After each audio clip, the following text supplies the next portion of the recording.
Kamu sering banget nyuruh aku, sayang jaga kesehatan ya, gitu-gitu. Tapi kamu, kamu nih yang gitu. Suara itu masih terekam jelas dalam ingatan ini. Perhatian dan peringatan yang sering kamu kirim kepadaku masih menjadi bekas yang belum aku hapus dari percakapan digital antara kita.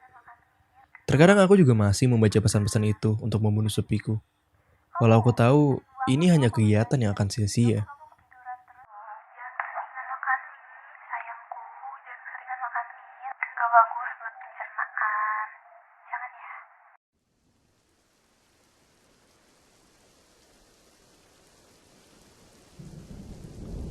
Saat itu sedang turun hujan. Suara hujan yang menyentuh atap terdengar jelas dari kamar ini. Aku menyalakan speaker, menyetel aransemen piano untuk menambah kesyahduan sore hari ini.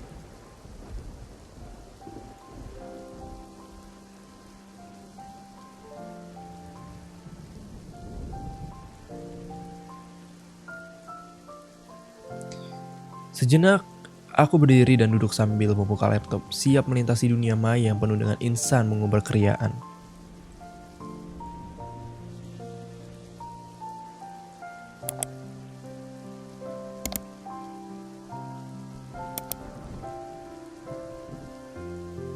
Satu persatu ku melihat mereka yang berbahagia. Tanpa sadar, sudah 1 jam aku berselancar. Aku melihat papan yang berisikan tugas-tugas yang belum aku selesaikan dari minggu kemarin.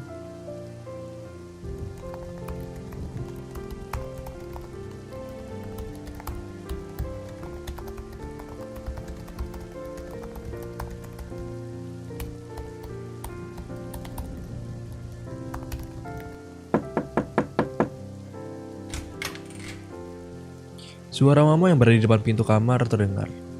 Dia menanyakan kenapa aku tidak keluar bermalam minggu. Sejujurnya aku tahu akan kemana arah pembicaraan itu. Dia pasti meminta aku untuk menemaninya pergi entah kemana. Ah, tapi sudahlah. Lagi pula apa salahnya sih berbuat baik kepada orang tua sendiri? Setelah percakapan yang cukup lama, akhirnya mama menanyakan pertanyaan yang aneh menurutku. Ia bertanya, kamu lagi berantem sama pacarmu? Aku hanya tersenyum dan bilang semua baik-baik saja. Entahlah, dosa apa yang akan menyertaiku nanti.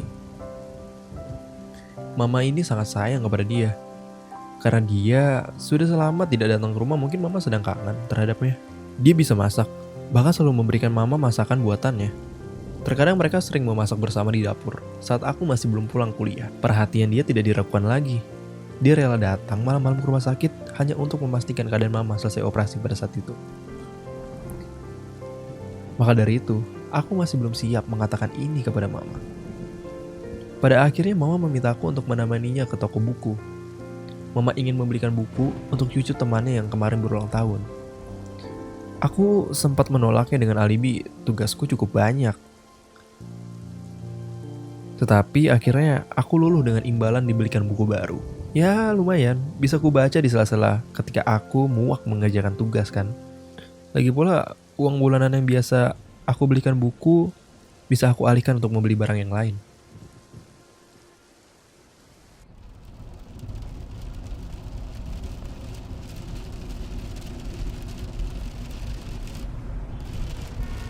Aduh, jalan cukup ramai pada malam ini. Ya maklum saja ini malam minggu. Di saat manusia bertemu dengan kelompoknya di suatu tempat. Berbagi cerita, tertawa bersama, melepaskan kemenatan hidup selama 6 hari ini. Sampai lupa waktu lalu mereka akan kembali ke rumahnya, menjadi diri sendiri, dan menjadi insan yang murung kembali.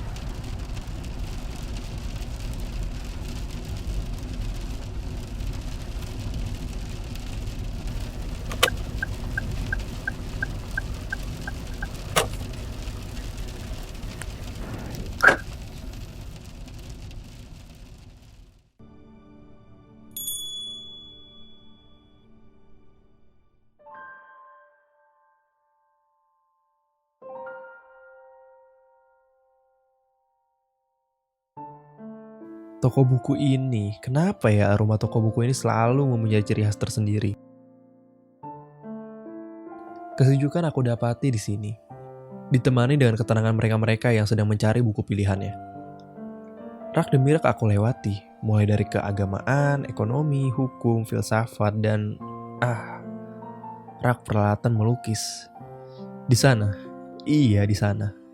Di rak peralatan melukis yang tempatnya berada paling belakang di toko ini. Aku ingat betul ketika dia sedang memilih cat untuk tugas kuliahnya. Dengan ekspresi kebingungan yang sedikit tertutupi rambutnya, membuat aku selalu berkata, cantik. Lalu dia selalu membalas dengan senyuman malunya. Sampai akhirnya kita bergeser mencari kanvas. Tapi sudahlah. Mari kita tinggalkan masa-masa itu. Walau sedikit, aku mendengarkan kanvas-kanvas itu berbisik memanggilku. Tak sempurna, tapi selalu membekas momen bersamanya. Berharap lama, tapi maaf, hanya sementara saja. Aku meninggalkan tempat itu dan berjalan kembali mencari buku-buku yang akan kubeli. Langkah ini terhenti di salah satu rak buku kumpulan novel remaja. Aku mengambil buku Ubur-ubur lembur karya Raditya Dika. Aku berekspektasi mungkin buku bergenre fiksi humor seperti ini bisa menghiburku dari bayangan lamanya yang setiap saat masih bisa saja menghantui. Aku membaca bagian belakang novel tersebut dan sedikit mengecek harganya sambil melihat-lihat buku yang lain.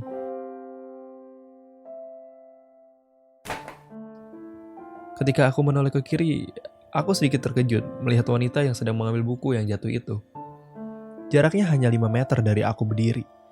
Saat dia berdiri, dia menoleh ke arahku. Wanita dengan rambut sepundak yang memakai kaos band Mocha, dia itu mantanku, Rahel. Tapi apa benar? Lalu dia melihatku lagi dan betul, dia beneran Rahel. Ini pertama kalinya aku bertemu dengan dia setelah 7 minggu dari dia berkata, kita sampai di sini saja ya.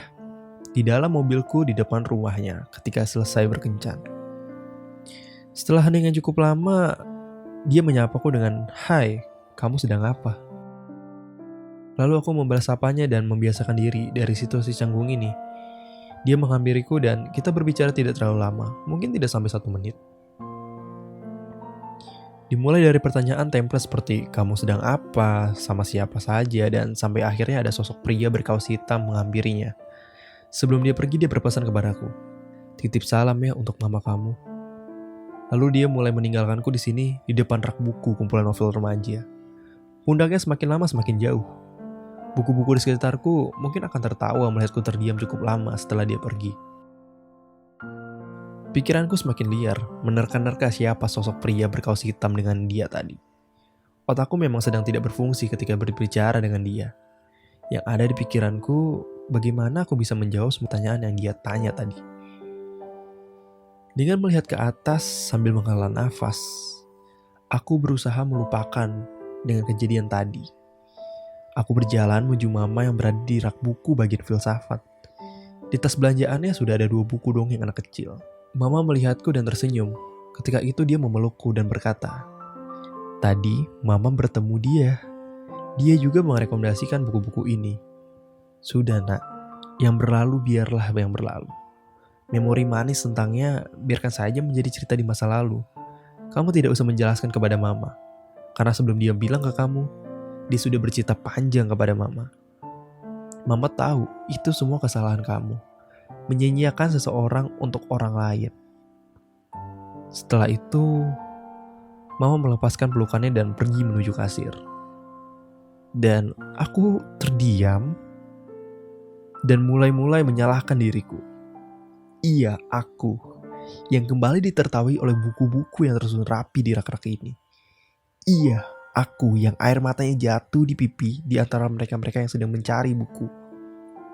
Iya, aku yang menyanyiakan seseorang yang sudah dekat dengan mamaku hanya untuk seseorang pengganggu yang sekarang kabarnya entah di mana.